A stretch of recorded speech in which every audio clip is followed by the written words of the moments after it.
remember where I saw that word. But for some reason I wrote it down, Oceania. And I thought to myself, that's going to be the title of my next record. Pitiful blues, the crow got drunk.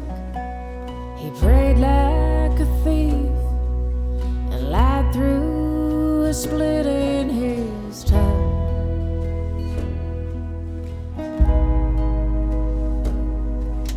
The gypsy came to see me, so I cooked her breakfast. The stars disappeared like the buffalo roamed in the west.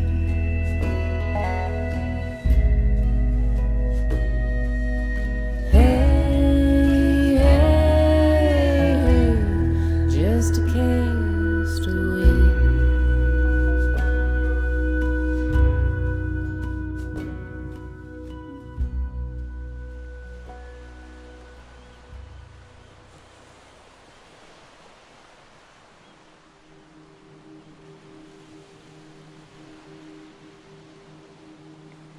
You know, Oceania is a geographic province. It includes Hawaii, all the Pacific Islands. And the reason that I was even aware of this was through some work I was doing in Polynesia when I was studying ethnobotany and the history of the Polynesian people. Looking at this question of,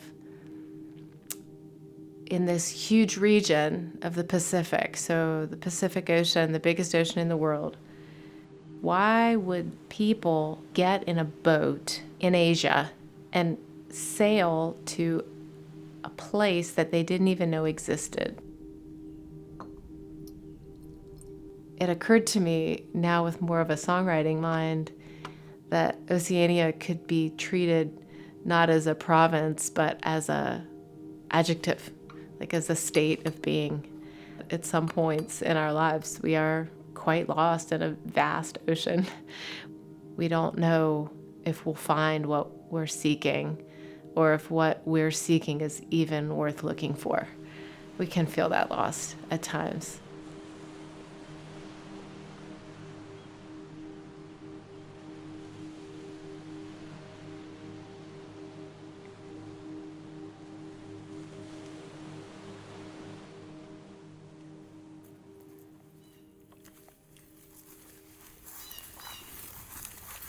I really started writing about Oceania and about this kind of untethered feeling. I didn't have much confidence in it. I wasn't sure what the album would be, but it was what I was writing. It wasn't until I went to Europe for a tour. I was on tour for a month. And when I came back, I met Kevin. Right. Well, hey, yeah. Go, is it? We're on. Okay. Yeah, we're rolling. Working in music since 1979, recording bands. First 5 albums by U2 as an engineer, and then became a freelance record producer and moved to London. First album I did there was Sineád O'Connor's debut album, The Lion and the Cobra. So coming from a traditional Irish music background where I feel for doing live performances on the floor in the studio. A live band situation is really my cup of tea. Thought I had the record written, and I played some of the music, and he listened. He came over one day and he just sat and listened to me play, and he said, "Yeah, this is good, keep writing," he said. Music that I work on, I feel like it's music that I want to hear myself. It's not just I'm just doing it as a job, and it could be anybody's music.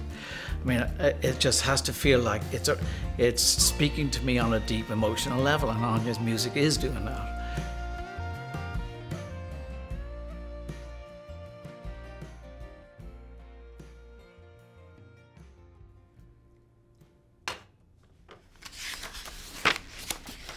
Hold on, like from here, just I don't know. It just was flowing out in stanzas almost. But I left it thinking that there's nothing there. And then little by little we get to the final, version that's not done.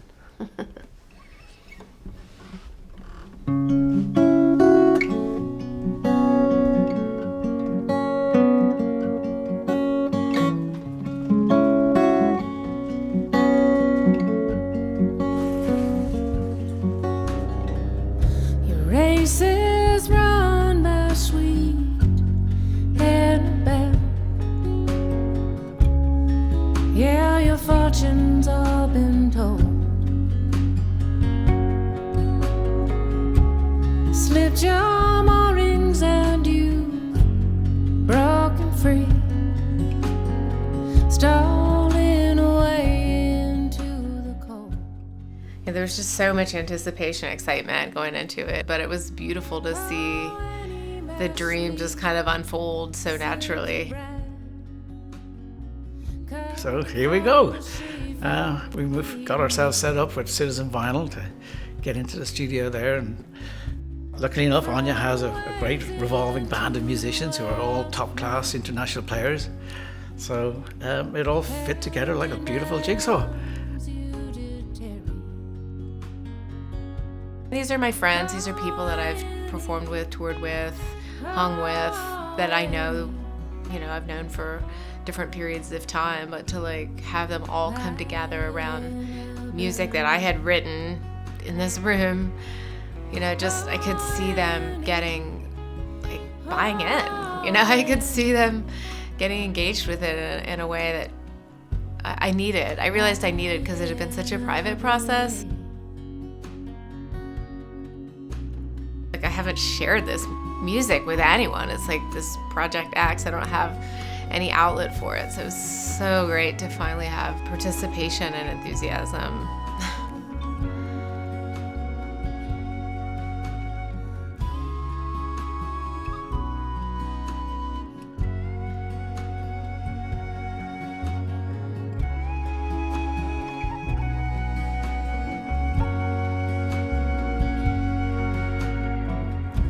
Have no fear, my sweet Annabelle.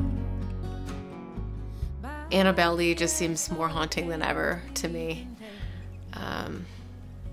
It's kind of this reimagining of the Annabelle Lee poem by Edgar Allan Poe as a silky coming from the sea, which was actually something that John had clued me into years ago. And so there's just naturally this desire to want to include him in part of the writing. And I knew there was a bridge or chorus involved to help form the story, but I wanted him to help me write that melody.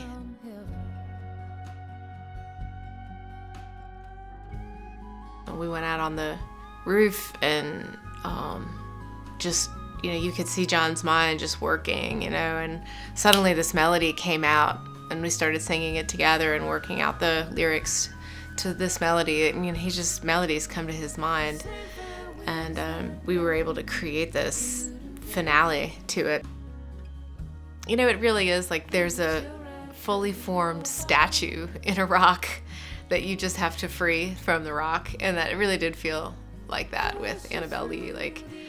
I just had this innate sense that it needed to be born and what it needed to say, and to see that work out, not just on my own efforts, but with John involved as well, it felt kind of cosmic.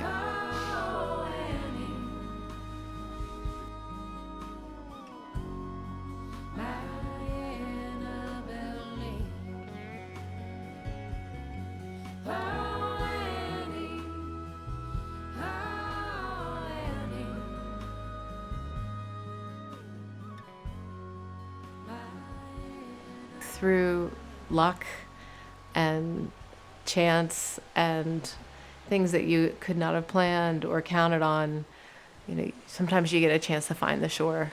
That's the one thing that we can kind of hold on to for hope. But Oceania is always waiting. We always know it's there, and all we can do is be grateful for being lost, and then be grateful for when we find our way.